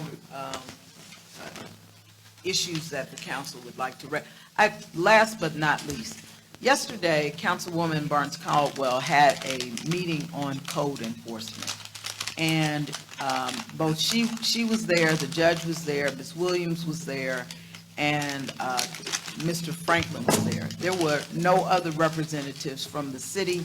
I want to apologize to Councilwoman Barnes Caldwell on behalf of the city for that failure on our part. It was a miscommunication, but at the same time, the parties who did attend, their time was valuable, and the failure of code enforcement officers other than Mr. Franklin to attend. So I just wanted to make that clear. That is my last. When did you say that the job fair? The job fair is December 5th at, this Thursday at 1, 2, 3. At what? At 1 o'clock. 1 o'clock to 3 o'clock. I also want to remind people that on December 9th, the Gary Historical and Cultural Society will have its annual Christmas celebration. And that will be at the Genesis Center at 5:30.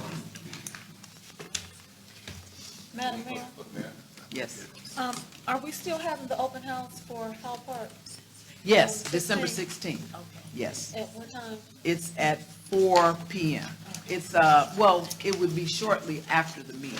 So I would say 5 o'clock. So we'll get that notice out because it was going to be in conjunction with the meeting, and I just wanted to check and make sure that we had confirmed that with the folks who were doing the work. Okay. Yeah. Mr. President? Madam Mayor, you mentioned that you were doing some crack sealing. I'd like to recommend Marquette Drive around the park there. It's got a huge crack that needs to be sealed. There's just one really long one. Goes Okay. all the way around.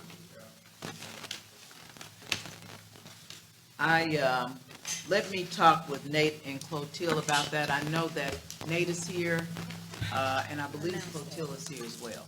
So let's work on getting that done. Thank you. I also wanted to address two issues relative to the community. And one is the concern relative to the CBA. While I know that a number of folks came out and expected that it would be heard tonight, I wanted to make sure that everybody understood what was in it. And so we are 100% in support of it. And so I want to make that clear. So on December 10th, I will be at the committee meeting. I was supposed to be at a good friend's retirement in Indianapolis, but I think this is important enough not to do that. And then on the 17th, we will be present in support of it. The other is relative to Mex Boulevard. Initially, we thought that it was something that had to be done by either the Plan Commission or the Board of Works.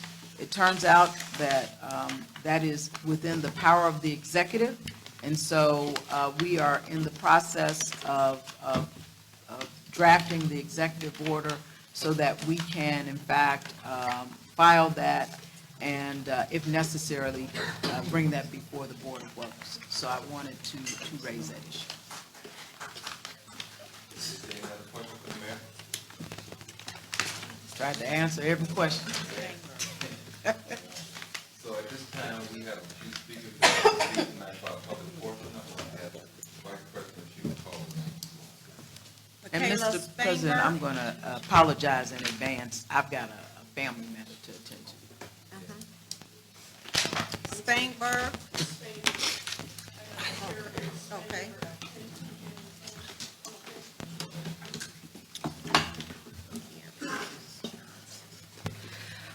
Good evening. My name is Dr. Michaela Spangenberg. I'm speaking tonight in solidarity with Black Lives Matter Gary regarding the recent shooting and ongoing police violence in the city of Gary. In particular, the shooting of Melvin Bowler, and previous to that, the killing of Rashad Cunningham, and the killing of Kamante Cobbs, and the killings before that.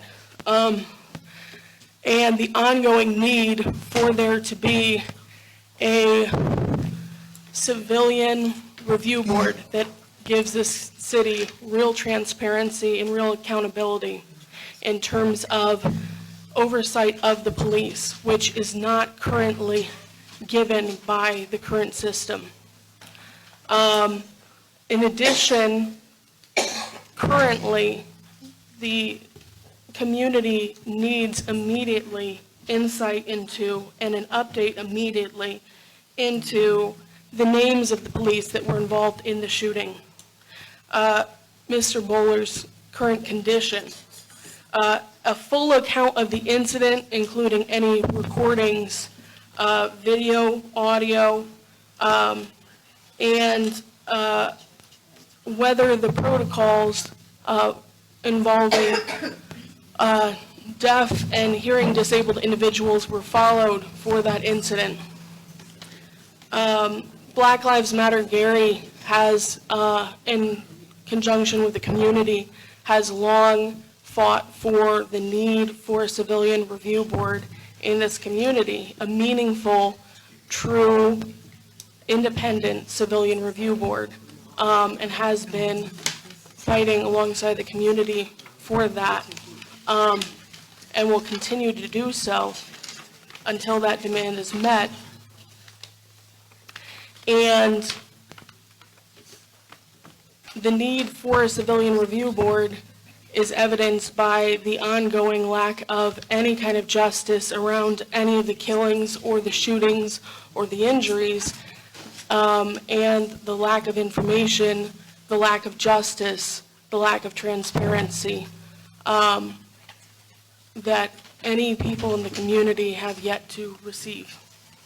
Thank you. Ranielle Norman.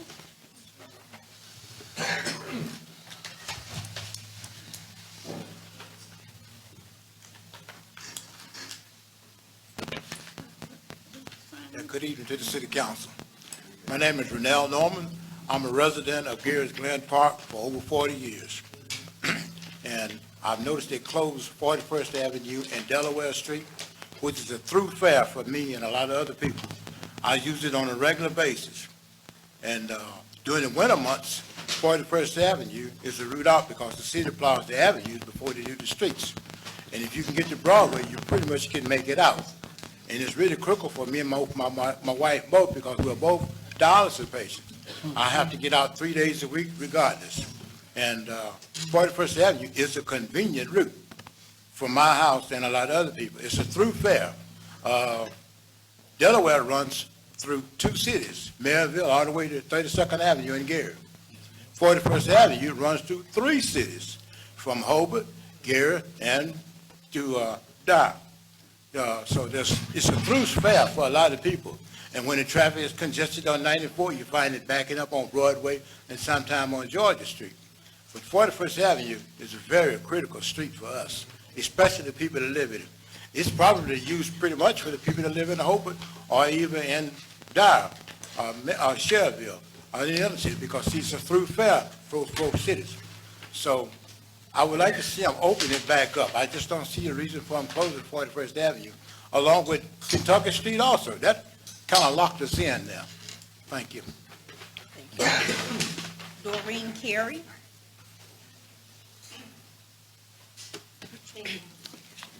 My name's Doreen Carey. I'm a resident of the 1st District. And I really misunderstood, I think, a comment that was made at the end of the last council meeting that said that there would be a public hearing on the 3rd. And I realized I wasn't available for the meeting on the 26th. But I actually thought I would have an opportunity to speak to the council before you passed the comprehensive plan update But I would like to state my continued concerns that despite all the excellent public input prior to the plan being finalized, the actual updated final draft was not made available to the public until 10 days before a special meeting was held by the Plan Commission to pass it. And I really feel like 10 days was not sufficient for a plan that is so important to the future of the city and how we're planning our neighborhoods. So that was my concern about the insufficient public notice. When it comes to the concern I had about not having an updated zoning code to go with the updated plan, I really believe that based on the 2-year process that was involved in creating the updated comprehensive plan, that the code was being updated at the same time. So I really believe that sometime early, maybe January or so, we might have an updated code that you could pass to go along with the updated comprehensive plan. Now it's my understanding it may take the better part of next year to finalize an updated zoning code to go with the updated comprehensive plan. So that means that you agree that you like what the updated comprehensive plan says in terms of your neighborhoods, and the public has probably seen the same thing, but the zoning code that we have now doesn't match that. So that means that you'll have to sort of change the zoning code piecemeal if you actually want to follow some of those proposals in the updated comprehensive plan. Because they just don't match right now. And ultimately, they have to, when you make a proposal to change the existing code by having another use. So I just wanted to state that. I agree that there's some excellent data in the plan, and there really isn't, I'm sure with all the public input that the mayor described, and I was certainly part of some of that, that those are all good things. It's just that now we have a comprehensive plan that doesn't match the existing code, and that's going to create some problems when you try and move forward on that. So that, I just wanted to state that, and now you've passed it, so now that's the way it's going to be. But the last thing I want to say is I really want to thank our Councilwoman Rebecca Wyatt for the service that she's given the First District during her tenure on the council. So thank you very much, Rebecca.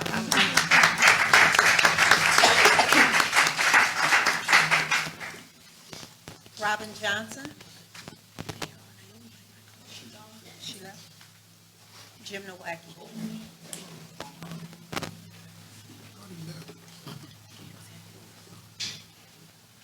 Good evening, Council.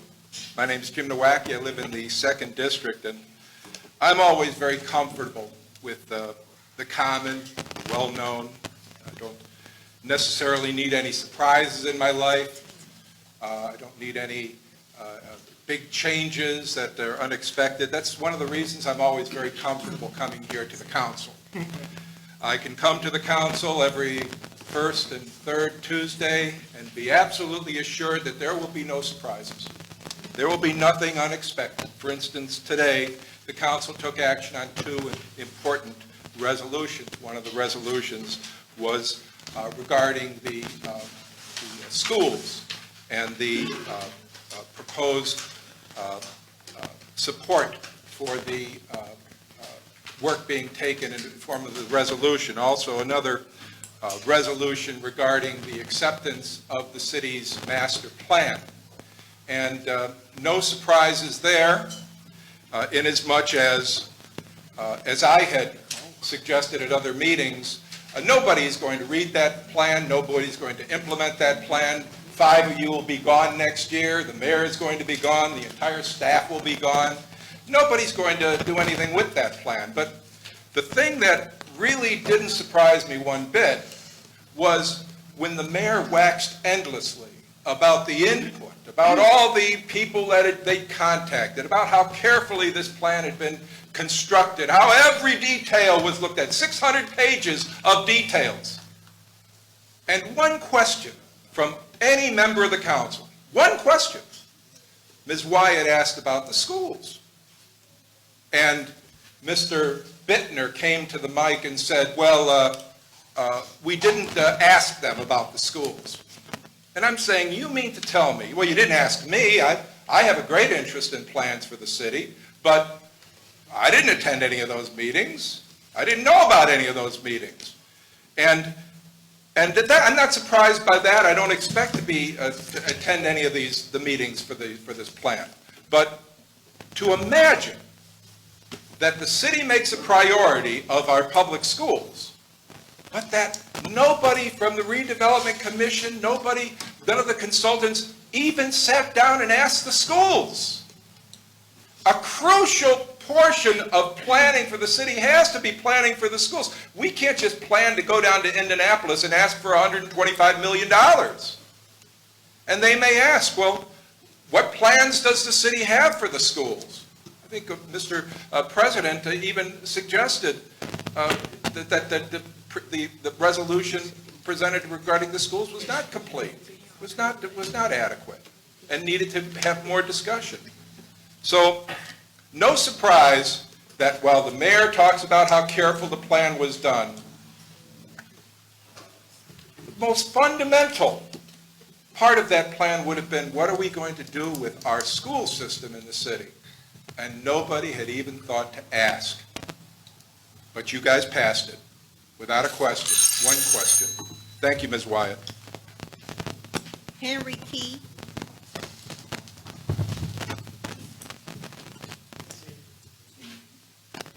Henry Key.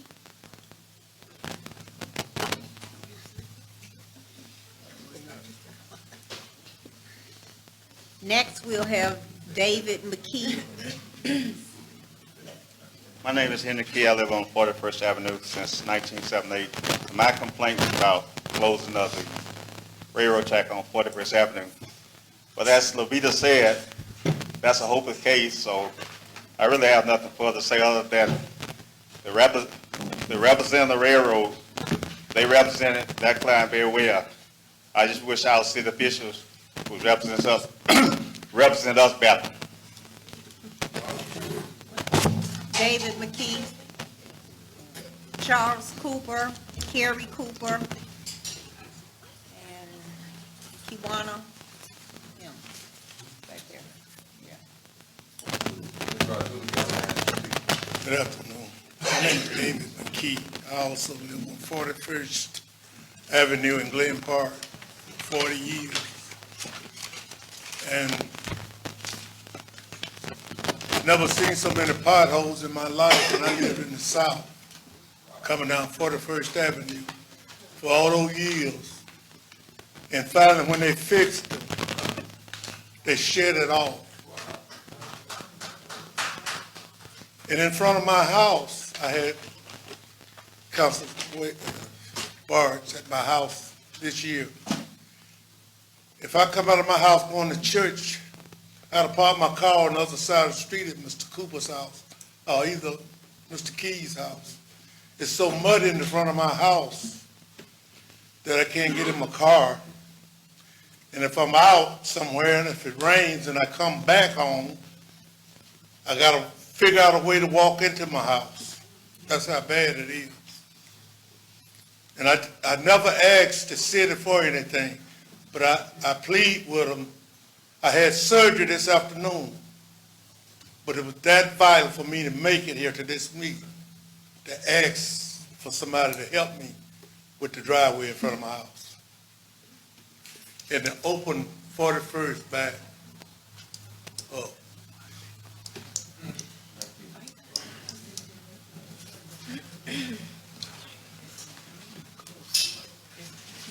Coopers. We got the Coopers.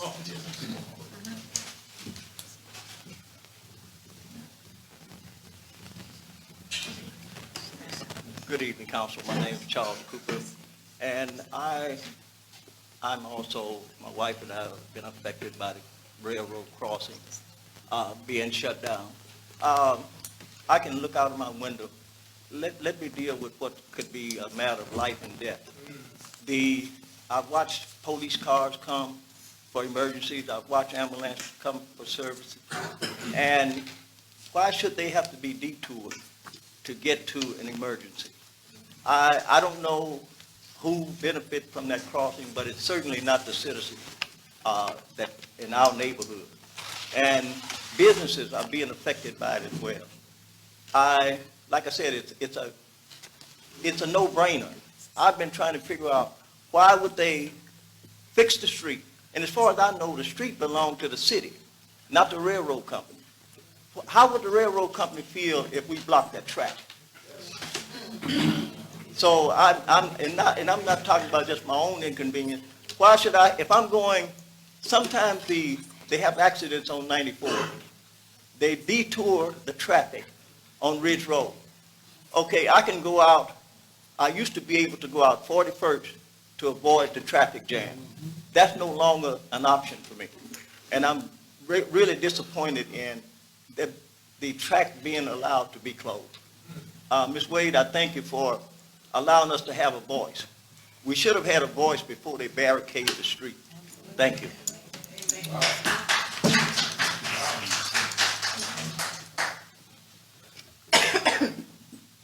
Good evening, council. That's my husband. And I hate to be repetitive, but I guess it's just nothing else to say except we were out of town for about 3 weeks and we got back and they said, well, they've closed the railroad tracks. Well, I'm thinking, okay, they weren't that bad. I'm thinking they closed them for repair.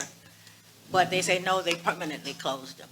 I would think as a citizen in a neighborhood, before you do something major like that, you would at least contact the neighborhood citizens and, get some kind of opinion as to, and to find out why exactly those streets that they closed. And like my neighbor said, I lived in that neighborhood for 44 years. I go out the expressway sometime and I come back Broadway. And before I know it, I'm at 41st because that's my usual route for 44 years. Every week of my life, 2 or 3 times a week. And that if I need to go over to Griffith or Highland, I go 41st Avenue because it's from Hobart to Highland. And so to close the railroad tracks on a through street through so many cities is baffling to me. I don't understand it. Somebody said it was because of accidents, and we are aware of every accident that happens anywhere in the neighborhood. There's no more accidents at that railroad crossing than it is anywhere else in the city of Gary. We are very disappointed, very hurt. And not only did they close 41st Avenue, but sometime I would go out the back way, which is Kentucky Street, and now they've closed that one off, so I feel like I'm boxed in my neighborhood, and I'm very disappointed and let me just leave it at disappointed.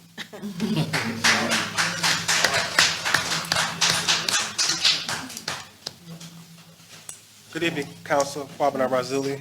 Also of the 6th District. Been living in East Glen Park since I moved here 28 years ago. And frequently, the same street, Kentucky, would be my way to get out. And when I passed by, too, I was like, okay, they got it blocked temporarily for some maintenance. And was surprised when I heard they had shut it down. I'm just thinking about all the people who came and spoke today, if they would have the opportunity, really known to, hey, to talk about this issue. And I'm glad we're going to, I don't know if the councilman-elect is here too, but we're going to continue to struggle with this to try to get some justice for the citizens, for the people in the community. A couple other things I want to talk about. I wanted to echo what Michaela was talking about earlier with Black Lives Matter Gary, and this recent rash of police shootings that has to be dealt with. It's like, we talked about the independent civilian review board. It's not going to hurt anything. As a matter of fact, it'll make the police jobs easier when you think about that. Because we shouldn't be killing our citizens like this. 50 years ago in Chicago, it was 21-year-old Chairman Fred Hampton of the Black Panther Party and 22-year-old Mark Clark. They were assassinated in a shootout 50 years ago in a couple of hours. And it's going to be commemorated in Chicago and pretty much all over. Well, what these young brothers were doing, and sisters, they were challenging this police violence, this police brutality You know, sometimes we hear about the free breakfast, the sickle cell, all that too, but they were seriously challenging this police violence.